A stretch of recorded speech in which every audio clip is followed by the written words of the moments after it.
Hey guys, I wanted to show you what I did for my flipped math class. As I explained in the previous video, the flipped math class was actually the same honors course as compacted math, but I used the flipped classroom instructional model.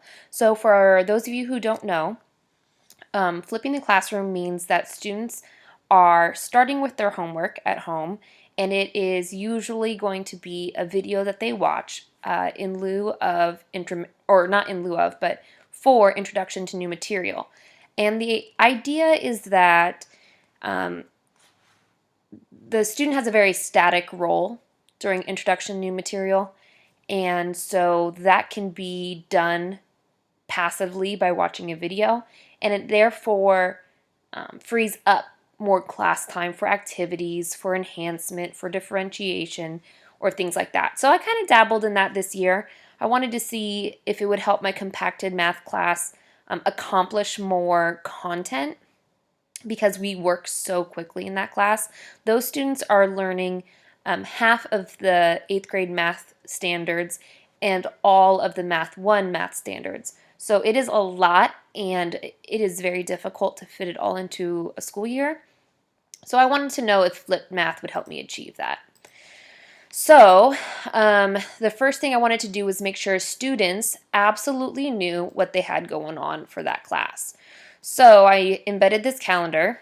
Now you'll notice it'll say something like, in class we're doing lesson 3-2, but the homework isn't 3-2. The homework is going to be 3-3 because, again, the homework precedes the lesson. So they're doing some work before they come to class, similar as to what a college student might do. They might read the chapter in the book, then come to lecture and discuss the chapter. The homework doesn't have to be videos. Actually, using that same exact example, if you were an ELA teacher, you could have them read and journal before they come to class, and then you can kind of hit the ground running when they come to class. So I embedded this calendar, and if I was ever off, I got emails saying, oh my gosh, do we have to do this homework? You didn't send home the guided notes with us. So I know the students definitely looked at this calendar to help them keep things straight as well. You'll notice that before we actually get into math, we did introduction to the flipped classroom. So this was actually 3 lessons that I had them do in class. So they had an iPad, they had headphones, and they were learning about what is the flipped classroom, because I needed them to know and feel comfortable with the instructional model before I just, start holding them accountable for a whole new set of expectations. So the way that I did this is we actually went through these videos together, and then they had some turn and talk questions, and they actually filled out what's called a gate check, which I'll discuss more later.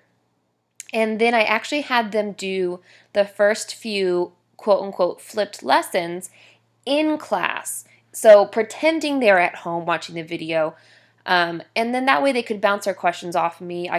We ran into some technical issues, surprise, surprise. So that was good to take care of in class, and I think it made the students a lot more confident going into the flipped classroom. So then we hit unit number 1, and I give the clarity that this lesson is flipped because not all lessons are flipped, like not all content is great for flipping.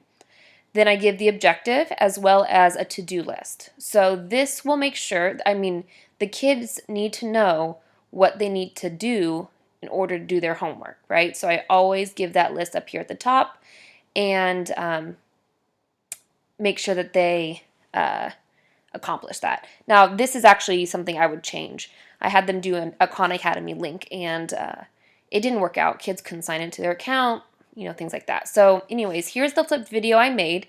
I made it with a program called Doceri, which we'll talk about in the next video. And then, well, this is where I wanted them to sign in. It didn't really work. After the kids watch the video, they have 2 Google Forms, which we talked about in a previous unit. And this is a part of the accountability system for keeping kids on track doing their homework. So they fill in their name. It's just quick checks for understanding, basically. Like, they should be able to do these after watching the video. They have some practice problems in the video that I go over, so they have some practice leading up to it. Now, this is kind of awkward because it's so long and narrow. So I also give a button right here that says on your phone, and it just opens the gate check in a new tab, and that can be a lot easier, especially if you're on a phone. So I give the option to complete the Google form either embedded or in a separate tab. I would also advise the same thing. And then over here, because it was my first year doing the flipped classroom, I always ask students to give me some feedback. Now, this does not ask for their name because I didn't want them to feel like they couldn't be honest with me. And, not everyone did fill it out, and that's okay, but I got probably 23 out of 28 forms back after every single lesson. So that was a lot of data for me to take into consideration. The first thing asks them to rate the clarity of the video because that was my priority. Then I had them, choose if they agree with the statement, this video was fun to watch. Spoiler alert, a lot of people are just neutral. I asked them if they had to go back and re-watch parts of the video because in contrast to an in-person lecture, a video does have that advantage. And some students need to hear something twice in math or kind of sit back and watch it and then watch it again and engage with it more. And then I gave this optional, write in your own answer for feedback for me. So that was really, really helpful and gave me a lot of insight. Basically, every flipped lesson, you're gonna, pull it up, there'll be a list, a video, and 2 forms. Now, this being the first lesson was actually one that they did do in class. And that's when I noticed that they had so much difficulty signing on to Khan Academy, and that was really great for me to see firsthand. This is another flipped video, so I think this one they also did in class, but they might have been at home at this point doing this. So watching the video, and of course, the 2 Google Forms.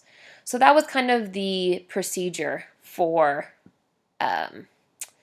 students in the flipped classroom. And it was really great. It was a great learning experience for everybody. It definitely exposes kids to a new instructional model, which is becoming much more popular in higher education, with distance learning and things like that. So I think it's wonderful to kind of give kids exposure. Middle school is definitely old enough. Kids are definitely tech savvy enough to take it on.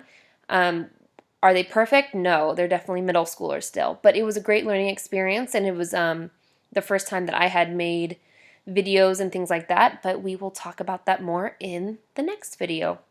Thank you.